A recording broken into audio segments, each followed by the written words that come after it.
Hey, what's up guys? I'm going to be showing you how to do the fuel pump. So on the 300ZX, so starting out, you're going to want to pretty much get this out the way. This just pops up. Pretty much taken out. You want to clean out everything because now you're going to start pulling this stuff back.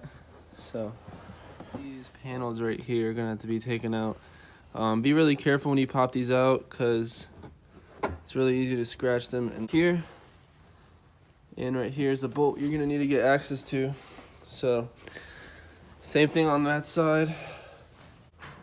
So you pop that piece out, and once you get that, then basically you can start that bolt, that bolt, that bolt, that bolt, that one, and that one, that one, and that one. So yeah. One thing I highly recommend is just getting a drill with a drill bit on here, so that way you're not gonna take forever getting these bolts off.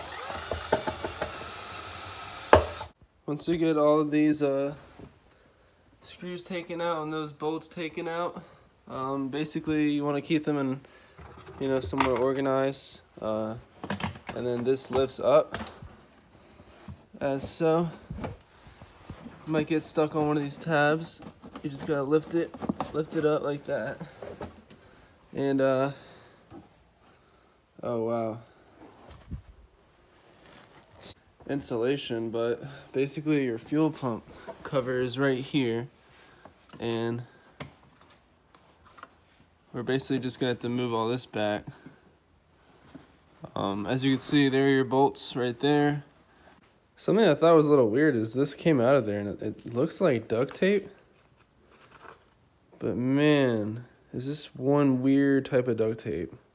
Very old, I'm assuming. So alrighty, so after we carefully fold this back, I made a small cut right here to be able to fold it back, and there's a little bit of wiring right here.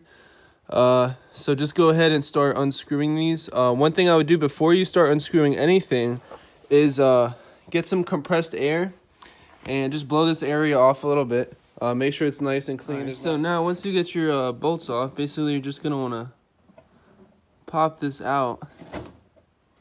And what I recommend doing is trying to get it up over this lip behind here, right there. So get it over that lip, and then you can, wow, there is a lot of seeds in here. Huh. Weird. Okay, well, we'll go ahead and clean all this stuff out. Wow, that's really weird. That's like hay or something.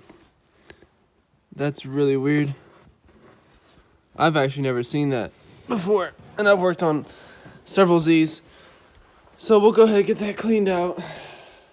Alright, what's up guys? I'm still cleaning it. I got pretty much most of the crap out, so now I'm kind of just working on getting a little shit, just a little crap taken out. Alright guys, so this is what it looks like now.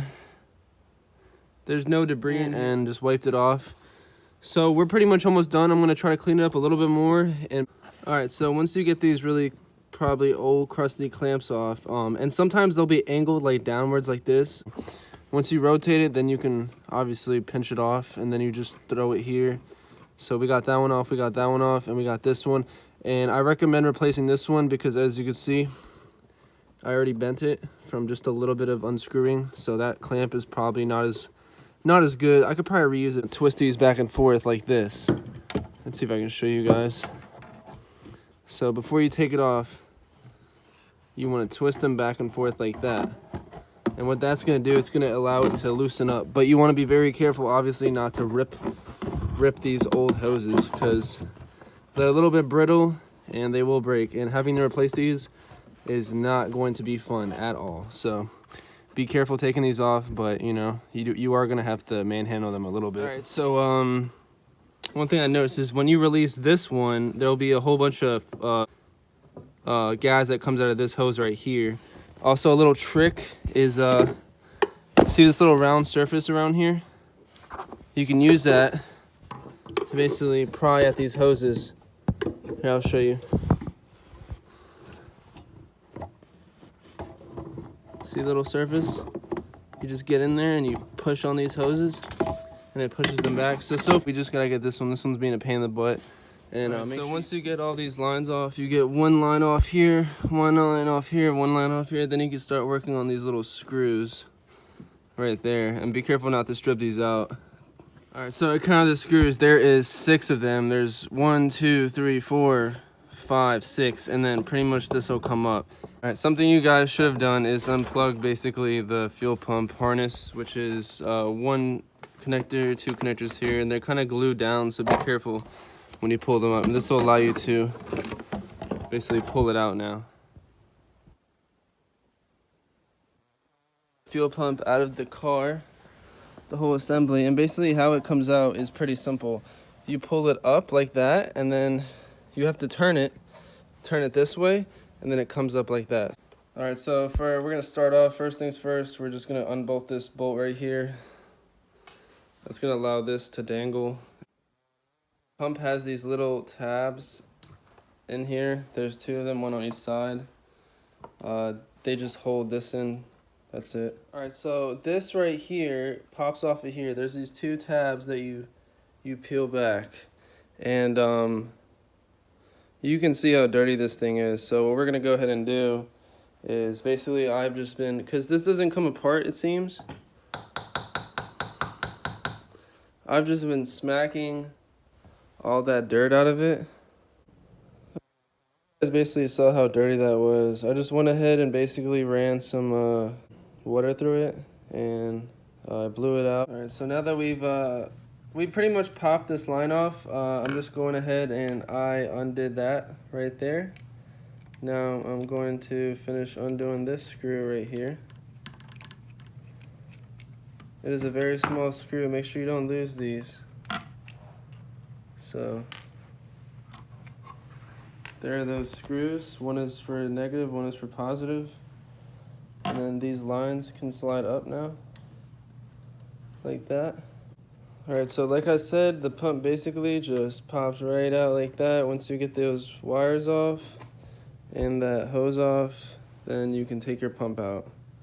So here is our new fuel pump, and as you can see, it has a plus and minus sign of which way to go.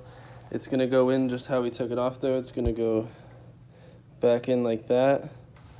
So, all right guys, so we went ahead and got the line on, we got these screws on, and basically how it works is